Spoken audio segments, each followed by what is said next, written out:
श्री स्वामी समर्थ सगळ्यांना. दुपारी जेवण करून रानात आले. गवत तर एवढं झालंय बागेत की काय विचारू नका. ही आपली मोठी डाळिंबीची बाग आहे. आजीबाईचं खुरपायचं अजून चालू होतं, पण मी थोडा वेळ खुरपलं आणि आता घरी निघाले होते. एवढं गवत असल्यामुळं खुरपायला तर जाम उशीर लागतोय बरं का. म्हणलं फक्त आळी खुरपून घेऊया आणि मधल्या गवताला तणनाशक मारून टाकूया, म्हणजे ते सगळं जळून जाईल. आळी तर स्वच्छ केली होती. एक लाईन स्वच्छ झाली तर किती भारी दिसायला लागली बघा. पण हे खुरपायला आपल्याला भरपूर उशीर लागणार आहे, कारण गवतच एवढं आलंय. ही मांजर तर आज माझा पिच्छा सोडत नव्हती. हिला काय झालंय काय माहिती.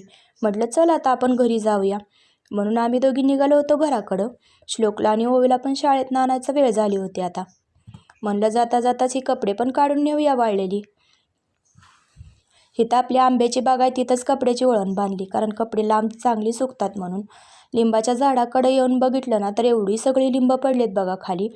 पण इथं एवढी अडचण आहे आणि सगळं लिंबाचं काटं पण खाली पडलं तर की लिंबच काढायला येत नाही ती कुणाला. पण मी काठीनं प्रयत्न करून 4-5 लिंब काढलेले आहे. ती एवढं काटा येतं ना की लगेच काठा हातात घुसतो, म्हणून इकडं कोणच येत नाही. एवढी पिवळं लिंब बघून मला राहावलंच नाही. म्हणलं चला लिंब तरी गोळा करून घ्यावी. खाली पडून ना एक वेळेस खराब होऊन जातात लिंब, तरी पण काढायला येत नाही एवढी अडचण असल्यामुळं. परत शेळ्यांना खायला बांधलं. चला तर मग.